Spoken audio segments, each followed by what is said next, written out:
A reading from Exodus. Then God spoke all these words. I am the Lord your God, who brought you out of the land of Egypt, out of the house of slavery. You shall have no other gods before me.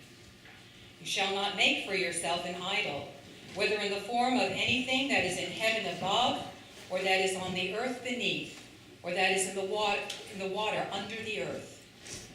You shall not bow down to them or worship them.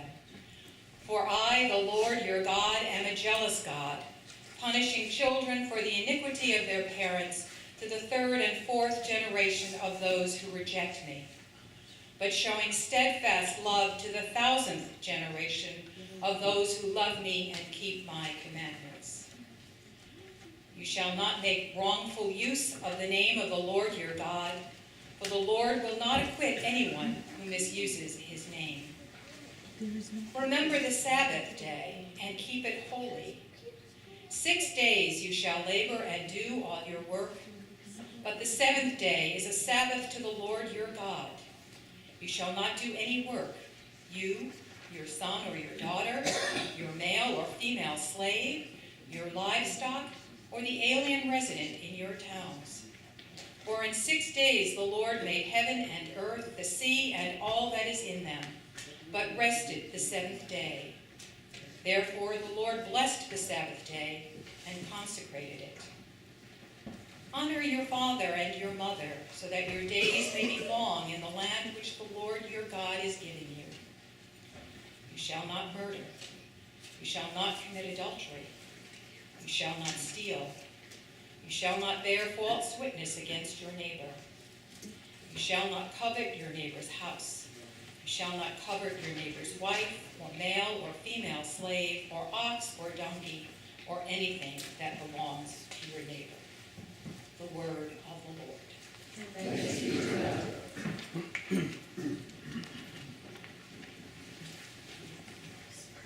This morning's psalm is Psalm 19. Let's read it responsibly this morning with the women joining me on the light print and the men responding with bold. The heavens declare the glory of God, and the sky proclaims its maker's handiwork. One day tells its tale to another, and one night imparts knowledge to another.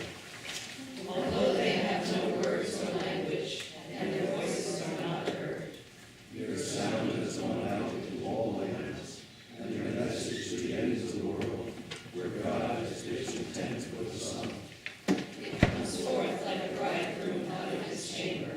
It rejoices like a champion to run its course. It goes forth from the uttermost edge of the heavens, and runs out to the end of the head. Nothing is hidden from the very heat. The teaching of the Lord is perfect and revives the soul. The testimony of the Lord is sure and gives wisdom to the simple. The statutes of the Lord are just and rejoice the heart. The commandment of the Lord is clear and gives light to the eyes. The fear of the Lord is clean and endures forever. The judgments of the Lord are true and righteous altogether. More to be desired are they than gold, more than much fine gold, sweeter far than honey in the honeycomb. By them also is your servant delighted, in keeping them and there is great reward. Who can detect one's own offenses, cleanse me from my secret faults. Above all, keep your servant from presumptuous sins. let them not get dominion over me. Then shall I be whole and sound, and innocent great offense.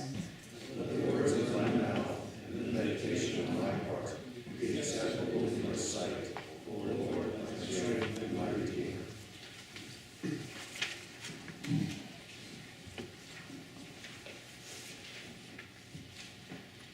A reading from 1 Corinthians. For the message about the cross is foolishness to those who are perishing, but to us who are being saved, it is the power of God. For it is written, I will destroy the wisdom of the wise, and the discernment of the discerning I will thwart. Where is the one who is wise? Where is the scribe? Where is the debater of this age? Has God made foolish the wisdom of the world? For since in the wisdom of God, the world did not know God through wisdom, God decided, through the foolishness of our proclamation, to save those who believe. For Jews demand signs and Greeks desire wisdom. But we proclaim Christ crucified, a stumbling block to Jews and foolishness to Gentiles. But to those who are called, both Jews and Greeks, Christ the power of God and the wisdom of God. For God's foolishness is wiser than human wisdom, and God's weakness is stronger than human strength. The word of the Lord. Thanks be to God.